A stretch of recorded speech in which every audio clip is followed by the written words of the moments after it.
One of the histories you went into in your book, which I found really interesting, was the origins of emotional safetyism, what you call emotional safetyism, and what it was supposed to be. You took it back to the 1980 equal opportunity laws.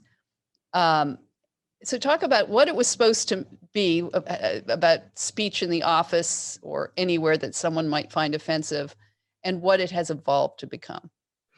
Well, this doctrine has a number of roots, but a very important one that people don't look at enough is it back starting around 1980 in the Carter administration days. A doctrine emerges that basically forbids employers to allow a discriminatory harassment environment at work. And the notion here, which is an intuitive notion, is that if an employee comes to work every day who's, say, Hispanic and is met with a daily torrent of demeaning comments, that's going to create a hostile work environment where that person can't work and their equality under the employment laws is not being ensured. And that becomes a linchpin of employment law. But in the 90s, it starts getting weaponized in strange ways. Like you begin to see, for example, an atheist sues under hostile employment environment laws because an employer has printed a Bible verse on a paycheck. They say that's making the environment hostile to me. A woman sues to shut down an art exhibit in a county exhibition hall because she has to walk past it on her way to the office, and it creates a hostile environment. So we begin to see in the 90s, wait a minute, this is a hard doctrine to contain because it's basically saying if you feel like you're in a hostile environment, then you're being attacked and you have a right not to do that. Begins implicating free speech. And then the next stage is it becomes a thing on campus.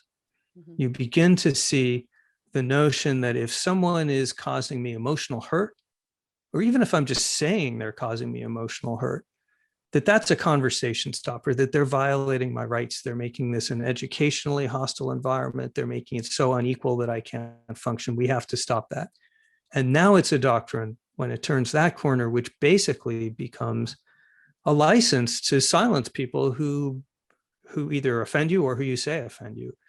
And that's a very dangerous doctrine. Well, I was actually reading just a couple of days before this interview, I was reading your book. I don't know if you saw it, but there's this North student who at Columbia who escaped North Korea with her mother, was sold into sex slavery, somehow emerges to become a student at Columbia here. And she was comparing it to North Korea. She was saying, I don't understand. There are things that, you can't say, even if they are true.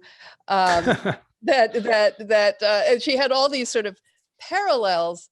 And she said, I don't understand. These people are paying $500,000 to go to this college, and yet they say they're oppressed.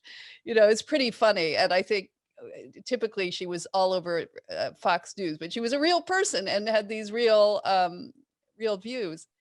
Well, I've heard, for my book, I interviewed lots of people on campuses and off campus. The phenomenon we're talking about is not just an academic phenomenon anymore. It's now in a lot of workplace environments, for example, and just street life, right? Mm-hmm. When there's a famous incident of a San Diego Gas and Electric employee last summer was driving along and had his fingers hanging out the window like this. He was cracking his knuckles. He says, well, someone got on social media, snapped a picture of it, said it was a white supremacist hand gesture, and he's fired the next day.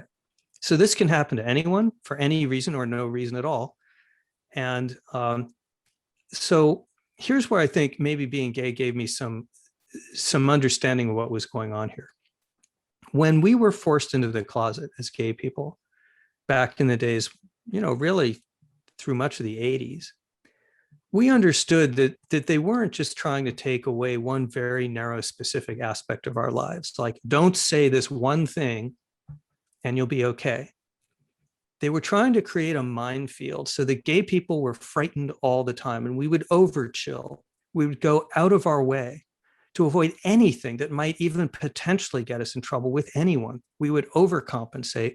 In fact, a lot of gay people would lead anti-gay campaigns to give themselves protective cover so that they wouldn't be suspected This was a frequent situation in the pulpit and in politics. Yes, we've seen many So what we ministers who did that. Yes.